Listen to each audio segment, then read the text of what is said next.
Hello, my name is Sawyer LaValle, and this is my video essay about Padme Amidala, specifically her representation across two different presidencies and how she embodies democracy.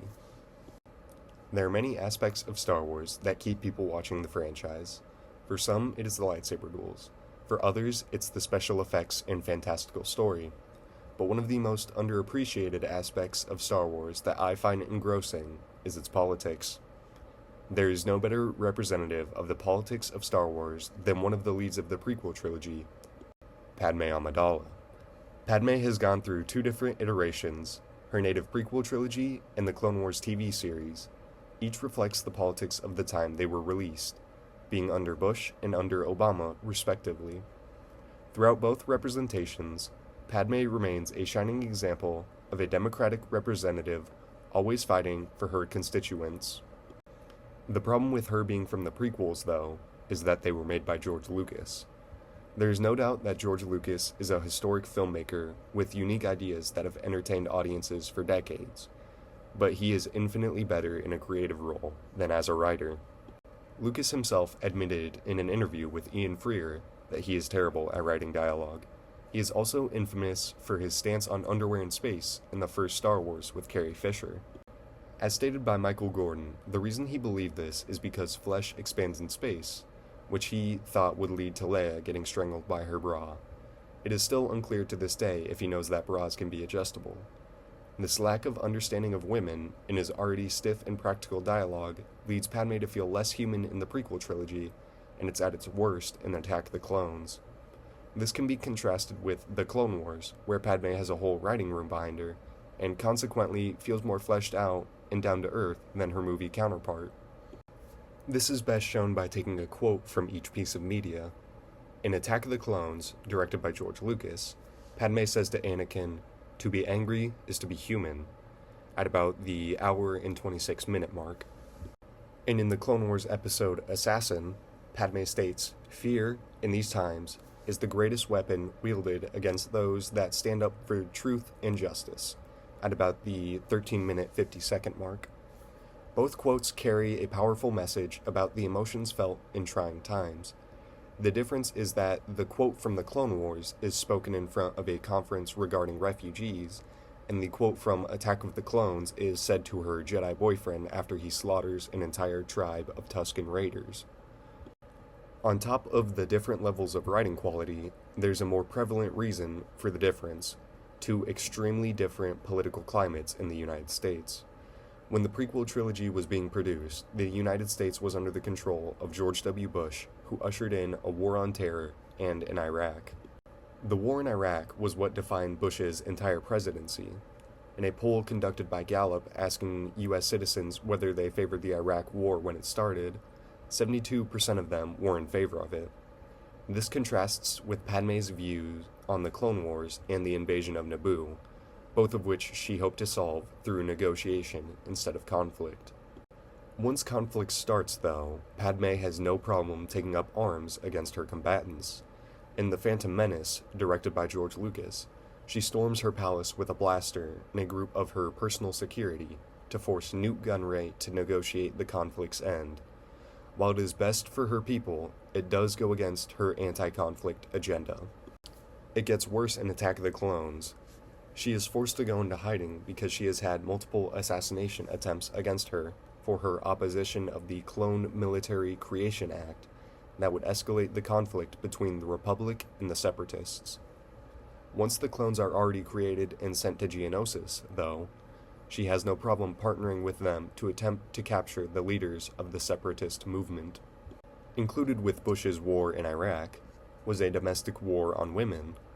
In a review of a book titled George W. Bush and the War on Women by Barbara Finley, Elizabeth Esterchild summarizes on pages 824 and 825 that while keeping an outward support for feminism, Bush reduced the number of women in executive positions, appointed anti-feminist women to public offices, and funded international family planning agencies to prevent abortions and counseling regarding abortions. These policies are reflected in the prequel trilogy because Padme is one of very few women in power throughout them. only accompanied by Queen Jamelia in Attack of the Clones and Mon Mothma in Revenge of the Sith. A notable characteristic is that this group of women is comprised entirely of white women. This lack of diversity was mirrored by a similar lack of diversity in the government under Bush, and has thankfully been growing more diverse since then. The Clone Wars series was produced from 2008 to 2013, falling cleanly under the Obama administration. There was a season released in 2020, but Padme only appears for a few seconds, so it is irrelevant to my analysis. For the first half of Obama's administration, he worked tirelessly to end the war in Iraq. In a journal article by Kelly McHugh, she examined the lessons that Obama learned from Bush's Iraq war.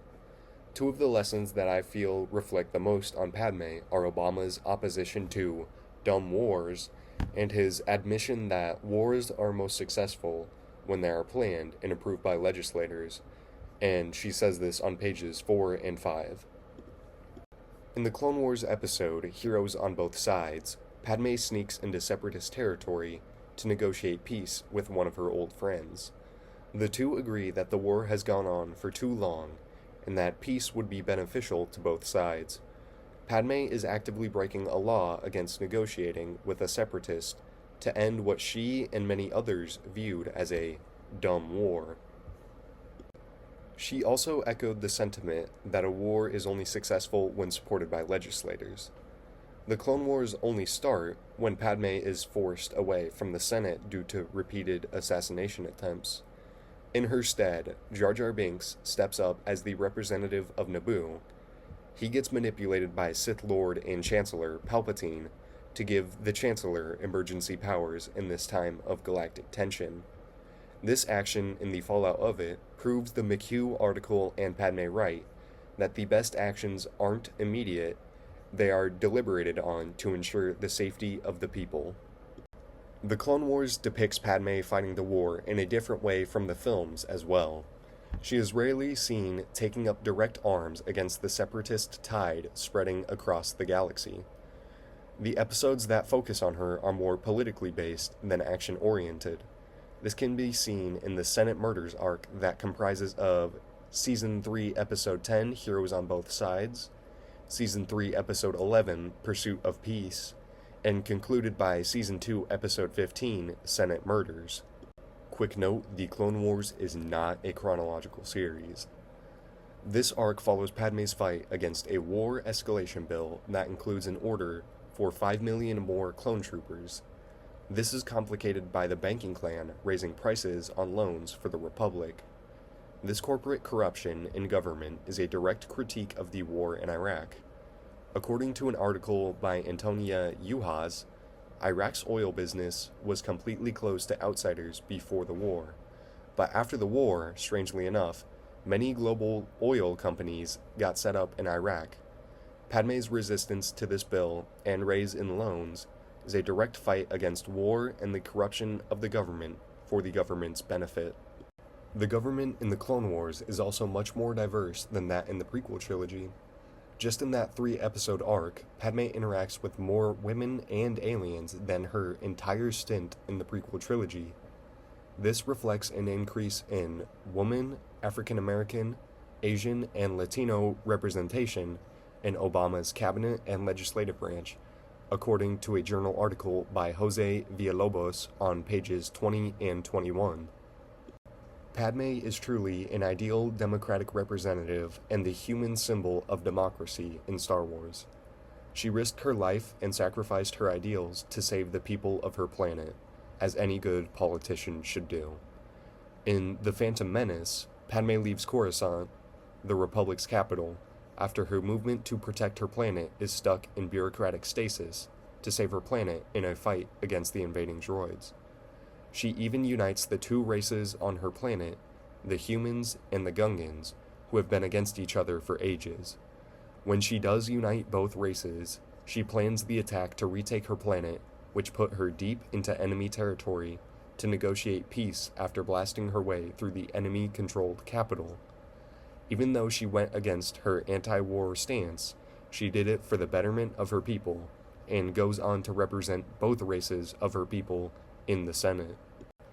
In the previously mentioned Clone Wars arc, Padme opposes a war escalation bill because it goes against her anti-war principle and is making her constituents' lives worse.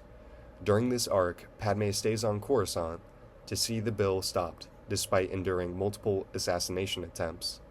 She even attempts to rally other senators to her cause, but she encounters difficulty in finding other senators who work for their people instead of working to keep their positions. In the episode Pursuit of Peace, her good friend Bail Organa is scheduled to speak to the Senate in opposition of the bill, but an assassination attempt leaves him unable to, and Padme must step in for him. She then delivers a speech from the heart that makes the Senate vote against the bill, and it should make everyone question if war is ever good for anything. Let us now vote on Senator Bertoni's bill to fund 5 million additional clones. The opposition to this bill must be allowed to speak first. Unfortunately, Senator Organa is nowhere to be found. I will speak on his behalf.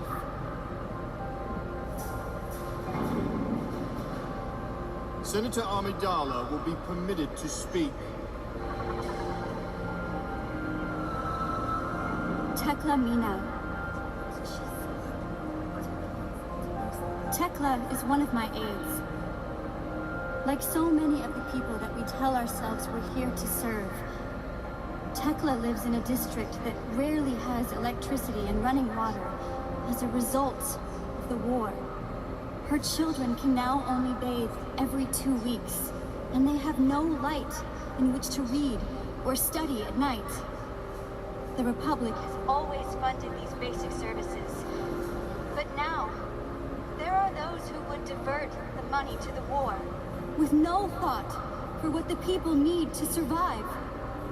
If not for people like Tekla and her children, who are we fighting for? My people, your people, all of our people. This war is meant to save them from suffering, not increase it. I support our brave soldiers, whether they come from the clone factories or from any of the thousands of systems loyal to the Republic.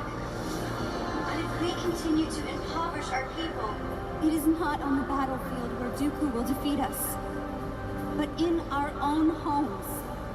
Therefore, it is our duty and our responsibility to preserve the lives of those around us by defeating this bill.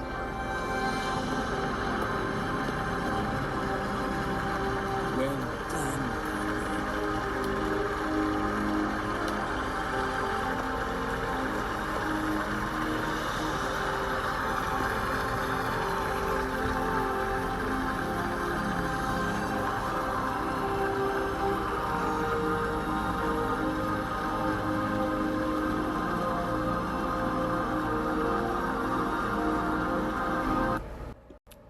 Padme is represented similarly between two very different political climates, the major difference being her willingness to fight in conflict and the representation of her contemporary government workers.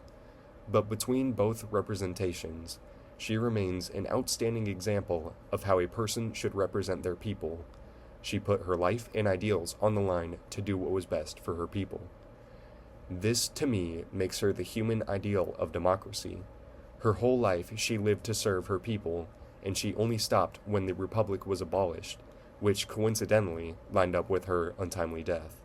She is the example of how to be a strong female action hero, whether the action is in battle or in a government at war. And here is the first slide of my works cited, the second slide, third slide, and the fourth. Thank you for listening.